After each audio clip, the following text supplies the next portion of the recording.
Halo, Dwi di sini. Di video ini saya akan menjelaskan tentang workshop equipment. Apa itu workshop equipment? Workshop equipment dapat didefinisikan sebagai perlengkapan-perlengkapan yang dipergunakan bengkel, dalam hal ini bengkel otomotif.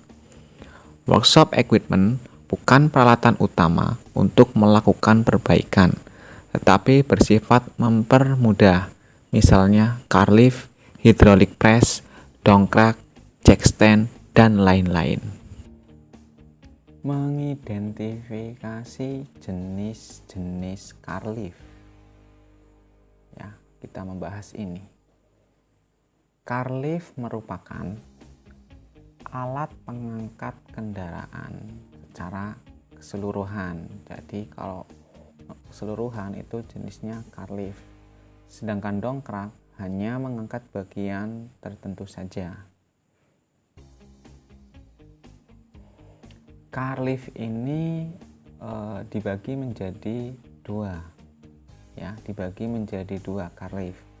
Dibagi yang pertama itu ada menurut penggeraknya, yang kedua menurut bentuknya. Kita bahas menurut penggeraknya.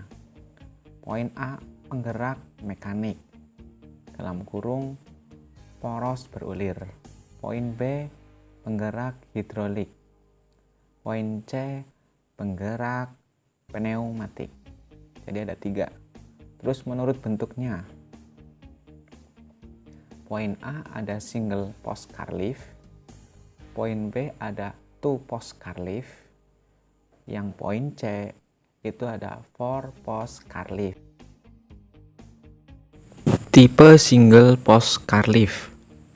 Single post artinya hanya menggunakan satu tiang kaki.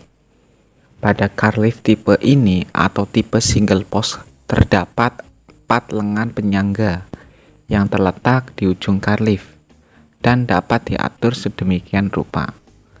Panjang pendeknya serta arah lengannya untuk menyesuaikan bidang tumpuan pada mobil sehingga mobil dapat terangkat dengan aman.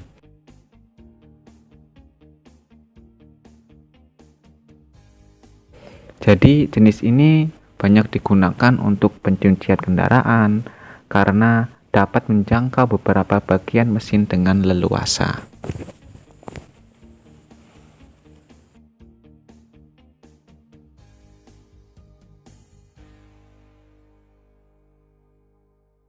Selanjutnya ada tipe two post car lift.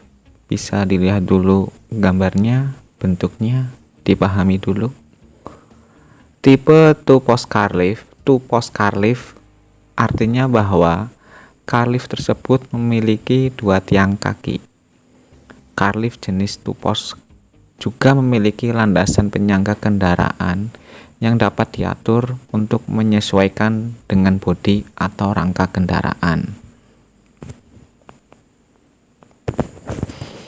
Selanjutnya, car lift tipe ini juga cocok untuk perbaikan servis, dalam kurung engine maupun chassis seperti rem, suspensi, ball joint, tune up, dan lain-lain.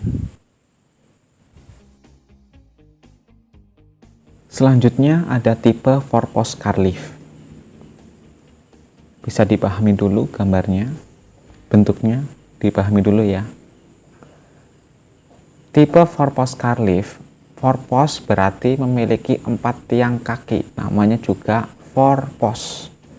Tipe 4-post car lift memiliki tingkat keamanan yang paling baik karena mobil ini benar-benar berada di atas car lift dengan keempat rodanya menapak secara baik. Akan tetapi tidak cocok untuk perbaikan engine maupun chassis seperti rem, suspensi, ball joint, dan lain-lain. Untuk pekerjaan spuring, walaupun dapat juga digunakan untuk perbaikan engine yang tidak perlu melepas roda. Terus selanjutnya jenis car lift yang fungsinya sama dengan 4-post car lift. Ya, jadi fungsinya sama dengan 4-post car lift. Ada 2 jenis car lift yang sama dengan 4-post car lift. Yang pertama itu ada Skyor car lift. gambarnya seperti itu, dilihat dan dipahami. Yang kedua ada double secure car lift. Ya, dilihat dulu gambarnya, dipahami. Keamanan pengoperasian car lift ya.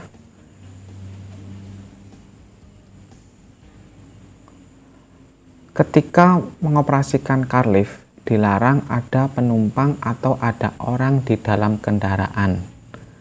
Pintu kendaraan pun juga harus tertutup rapat atau lebih aman terkunci. Pastikan car lift memiliki pengunci dan berfungsi dengan baik. Pengunci berfungsi untuk mengamankan agar car lift tidak turun secara tiba-tiba.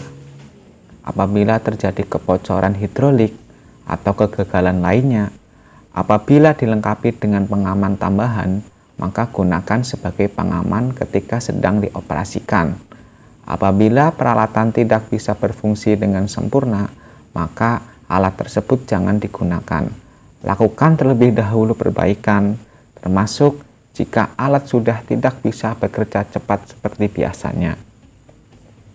Mungkin minyak pelumas perlu dicek atau terdapat kebocoran pada sistem.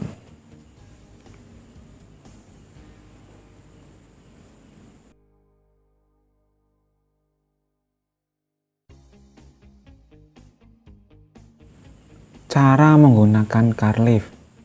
Jadi bentuk konstruksi car lift yang digerakkan secara mekanik maupun hidrolik hampir tidak dapat dibedakan, termasuk cara menggunakan pun hampir sama. Faktor keamanan yang harus diperhatikannya adalah 1. Daya angkat car lift atau SWL, Safe Working Load, harus di atas berat kendaraan. 2. Posisi kendaraan pada car lift harus seimbang dan tepat pada dudukan yang aman untuk menghindari kendaraan terguling. 3. Di sekitar car lift harus bebas dari barang-barang yang mungkin mengganggu pada saat kendaraan diangkat. Terus selanjutnya poin keempat, tekan tombol motor listrik hingga kendaraan terangkat setinggi yang diinginkan. Untuk car lift yang menggunakan lengan pengangkat, sebelum mobil terangkat, periksa dahulu lengan pengangkat apakah sudah tepat pada dudukan yang diharapkan dan terhindar dari komponen-komponen yang rusak.